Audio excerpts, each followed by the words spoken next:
رسوله الكريم أما بعد قال النبي صلى الله عليه وسلم الدنيا كلها متاع وخير متاع الدنيا المرأة الصالحة۔ رسول کریم صلی اللہ علیہ وسلم کی مبارک زندگی ہماری زندگی کے تمام شعبوں کو شامل ہے۔ انسانوں کی زندگی میں دنیا کے اندر جتنے پہلو ہو سکتے ہیں وہ سب امام الانبیاء حضور محمد الرسول اللہ صلی اللہ علیہ وسلم نے اپنی مبارک زندگی میں جمع فرما دیے ہیں۔ ایک طرف ہے آپ کی سنت، آپ کا طریقہ، اور ایک طرف ہے ہمارا سماج۔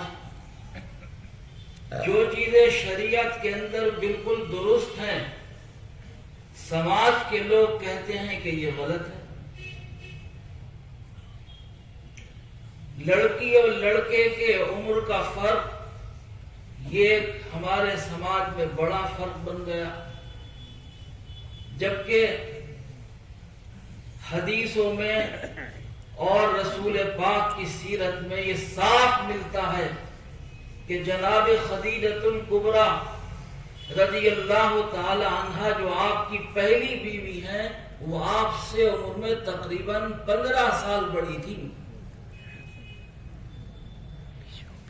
اسی طرح ایک فرق یہ ہے کہ ہمارے یہاں اگر ذرا سی کوئی قوم اور برادری کا فرق آتا ہے تو ہم دو انسانوں کی زندگیاں تو ختم کر سکتے ہیں مگر دو برادریاں گوارا نہیں کرتے، جبکہ مسلمان وہ بھی ہے، مسلمان یہ بھی ہے۔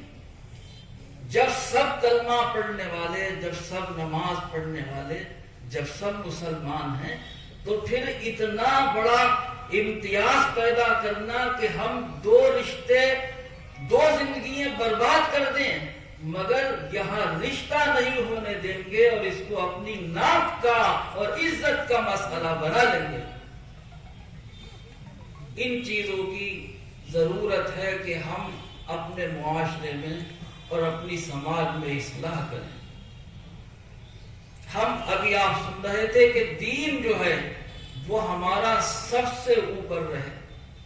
ایک مسلمان کے لیے دین سے زیادہ کوئی بھی چیز دنیا میں عزیز نہیں ہو سکتی۔ خاندان ہے، دولت ہے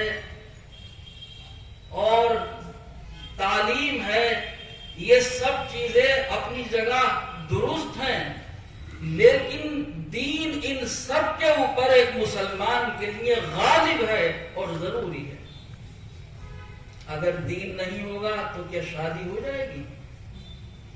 ایک مالدار لڑکی ہو، غیر مسلم ہو، آپ شادی کر دیں گے دولت کی بنیاد پہ۔ ایک بہت مشہور خاندان کی بیٹی ہو، آپ کا بیٹا مسلمان ہے تو کیا مشہور خاندان کی وجہ سے آپ نکاح کر دیں گے؟ اگر ایک لڑکی بہت خوبصورت ہے مگر آپ کا بیٹا اسے نہیں چاہتا تو کیا اس کی خوبصورتی کی وجہ سے آپ اپنے بیٹے کو اس دلدل میں اپنے ہاتھوں سے ڈھکیل دیں گے؟ نہیں، ہم دین اوپر رکھیں گے۔ رسول پاک نے فرمایا کہ یہ دنیا جتنی ہے یہ سب سامان زندگی ہے، الدنیا کلھا متاع، اور پھر اس کے بعد فرمایا کہ وخیر متاع الدنیا المرأة الصالحہ، پوری زندگی کے سامان میں سب سے بہتر اگر کوئی سامان ہے تو وہ نیک عورت ہے۔ جب ہمیں نیک عورت مل گئی تو اب جہیز کا کیا مطلب؟ جہیز کے مطالبوں کا کیا مطلب؟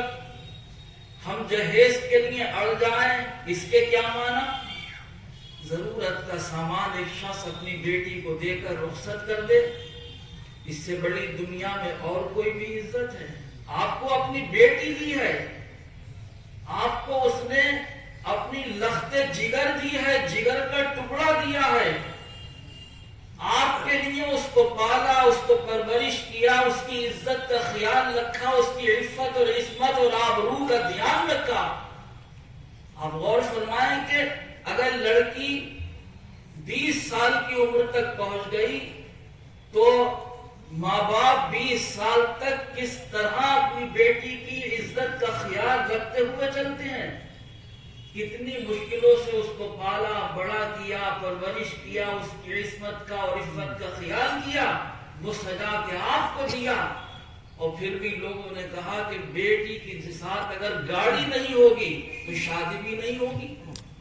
شہر میں تو اللہ کا شکر ہے کسی قدر یہ اڑیل پن ہی کہا جائے گا کم ہے، لیکن دیہات میں بہت ہے۔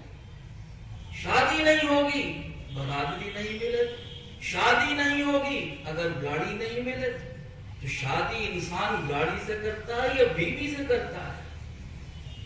تو آپ نے فرمایا کہ دیکھو دنیا کا سب سے بہترین سامان تمہیں مل گیا، اسی سے تمہاری اولاد ہوگی، اسی سے تمہاری نسل چلے گی، اسی سے تمہارا نام دنیا میں زندہ رہے گا، اسی سے تمہارا نام روشن ہوگا۔ کل کو تمہارا بیٹا اور بیٹی تعلیم یافتہ ہوں گے، باعزت ہوں گے، لوگ تمہاری تعریف کریں گے۔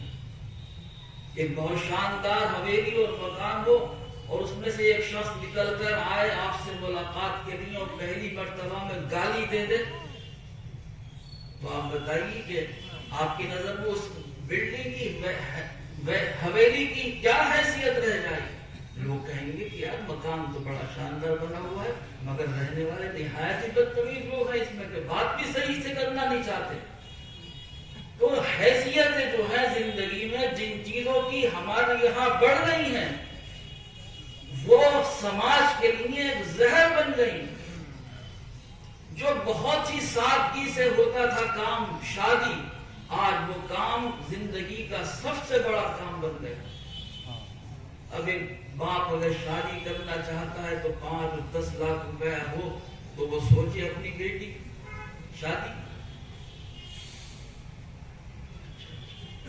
اس لیے بھائی میرے عزیزوں، بزرگوں اور دوستوں، ہم زندگی کے ان جھمیلوں کو کم کرنے کی کوشش کریں اور ہمارے یہ نوجوان لڑکے یہ احساس کریں کہ ان کو جو لڑکی مل گئی ہے یہ دنیا کی سب سے عظیم نعمت ان کو ملی ہے، اس کے بعد ان کی زندگی جو ہے وہ اسی سے بنے گی اور بگڑتی ہے سو اسی سے بگڑے گی۔ اللہ تعالی ہمارے سماج کو بہتر طریقے پر، دین کے طریقے پر، رسول پاک کی مبارک سنتوں کے طریقے پر سوچنے سمجھنے کی توفیق عطا فرمائے اور ہمارے رشتوں کو اس دیوالی حقیقت میں رشتہ بنائے، دو دل ایک ہو جائیں، دو درد بن کے ایک درد بن جائیں، دو احساس ایک احساس ہو جائیں تو یہ زندگی کا ماحصل ہمیں حاصل ہو جائے۔ اور اگر یہ نہ ہوا تو سب خوشیاں ایک طرف ہیں اور یہ شوہر بیوی کے درمیان کی تلخیاں جو ہیں یہ ایک طرف ہیں، اس میں شادی کا حقیقی مقصد حاصل نہیں ہوا۔